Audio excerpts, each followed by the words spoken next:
തൂക്കുകയറ് മുറുകുന്നവരെ ഇൻകിലാബ് വിളിച്ചിട്ട് എന്റെ മോനെ ഓം പോയി മക്കളെ, ഓം പോയി. നാം അനുഭവിക്കുന്ന ഈ ലോകം നിർമ്മിച്ചത് ആരാണോ അവരാണ് കഥാപാത്രങ്ങൾ.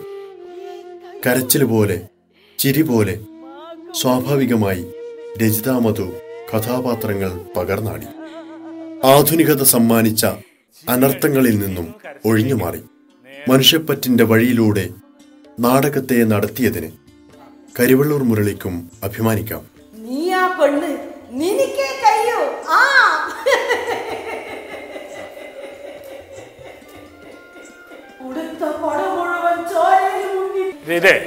അത് ഈ ഉടുത്ത പൊടയെ മുഴുവൻ ചോരയിൽ മുങ്ങി എന്ന് പറയുന്ന ഒരു ഭാഗത്ത് ശരിക്കും മാണിക്യം ഒരു ഭയങ്കര റേപ്പിന്റെ ഫലമായിട്ടാണല്ലോ മരിക്കുന്നത്. ആ ചോര ഒഴുകുന്നത് മുഴുവൻ ഇങ്ങനെ എസ്റ്റാബ്ലിഷ് ചെയ്യണം, ഇങ്ങനെ പൊക്കിയിട്ട്. കൊളപ്പുരന്റെ പടയില് ഉടുത്ത പൊട മുഴുവൻ ചോരയില് മുങ്ങി ചത്ത് കിടക്കുന്നോളെയാ നിന്റെ അമ്മ മാണിക്യത്തിന്റെ. ഷോക്കേസിൽ അലങ്കരിക്കാൻ കഴിയാത്തത്രയും സുന്ദര മുഹൂർത്തങ്ങൾ ഈ നാടകം രചിതയ്ക്ക് സമ്മാനിച്ചിരിക്കുന്നു. അരങ്ങിലെ സ്ത്രീക്ക് നാട് ഭ്രഷ്ട് കൽപ്പിച്ചൊരു കാലത്തു നിന്നും തുടങ്ങിയ യാത്ര നെഞ്ചുറപ്പോടെ മുന്നോട്ട് തന്നെ.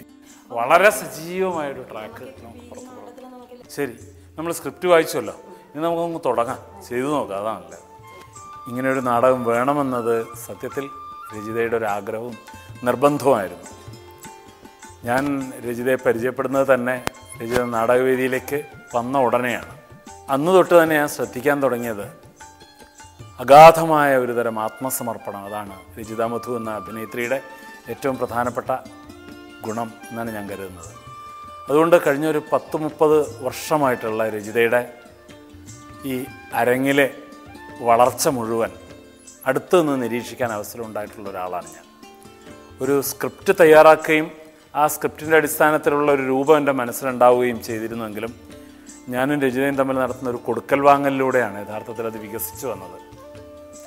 അത് മധു, എൻ്റെ ഭാര്യ കോമളവല്ലി, ഇവരൊക്കെ കൂടെ ചേർന്ന് ഞങ്ങൾ ഒരു കുടുംബം ഒന്നിച്ചിരുന്ന് ആണ് ആ നാടകത്തെ ഇങ്ങനെ വികസിപ്പിച്ച് കൊണ്ടുവന്നത്.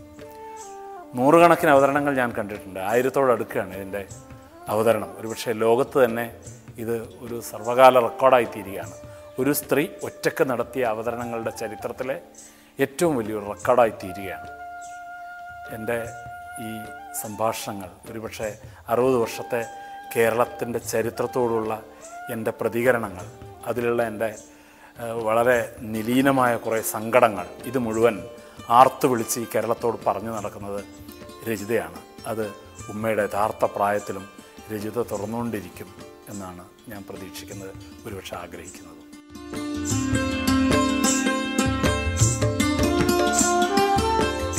ദൂരെയായിരിക്കും പലപ്പോഴും വേദികൾ. ഒരു കുടുംബിനിയുടെ വീട്ടകത്തെ മത്സരോട്ടം കഴിഞ്ഞു വേണം നാടകസ്ഥലത്ത് ഓടിയെത്താൻ. ഒക്കെ ഒരുക്കുന്നതിൽ മക്കൾ തുണയാണ്.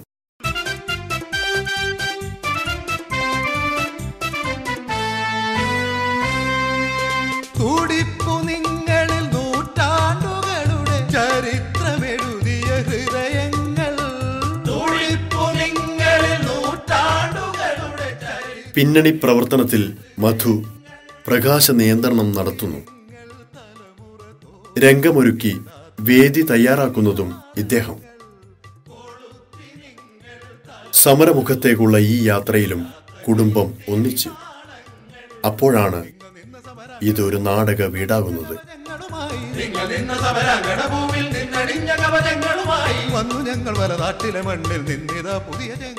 ദേശഭക്തിയുടെ അഭേദ്യ പ്രേരണയാൽ സ്വാതന്ത്ര്യത്തിനും മനുഷ്യാവകാശത്തിനും വേണ്ടി പൊരുതിയ ഒരു ജനത.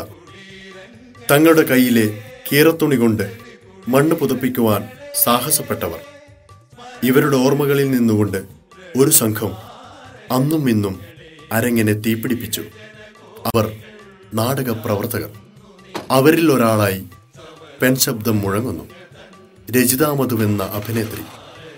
നാടകത്തിൻ്റെ രാഷ്ട്രീയ ബോധം തിരിച്ചുപിടിക്കുവാൻ അബൂബക്കറിന്റെ ഉമ്മയുടെ മടിയിൽ തല ചായ്ച്ച് ഒരു നിമിഷം സാന്ത്വന സ്പർശം അനുഭവിക്കാം. ഓർമ്മകളുടെ നടവരമ്പിലൂടെ നമുക്കും സഞ്ചരിക്കാം.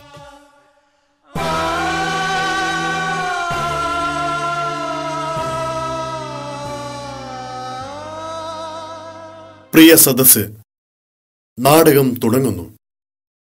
അബൂബക്കറിന്റെ ഉമ്മ പറയുന്നു, വേദിയിലേക്ക് കടന്നുവരുന്ന എല്ലാ പ്രകാശ സ്രോതസ്സുകളും അണച്ച് അരങ്ങിലെ ഈ വെളിച്ചം കാണുക.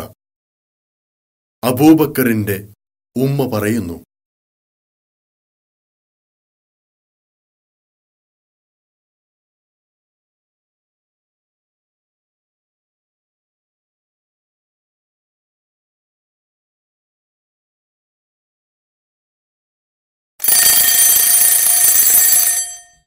കഴിഞ്ഞ 2 ദശകത്തിലധികമായി ഉത്തര കേരളത്തിലെ നാടകവേദികളിൽ ശ്രദ്ധേയമായ പാത്രാവിഷ്കാരങ്ങളിലൂടെ പ്രശസ്തിയിലേക്കുയർന്ന അഭിനേത്രി രജിത മധു അവതരിപ്പിക്കുന്ന ഏകപാത്ര നാടകം അബൂബക്കറിന്റെ ഉമ്മ പറയുന്നു.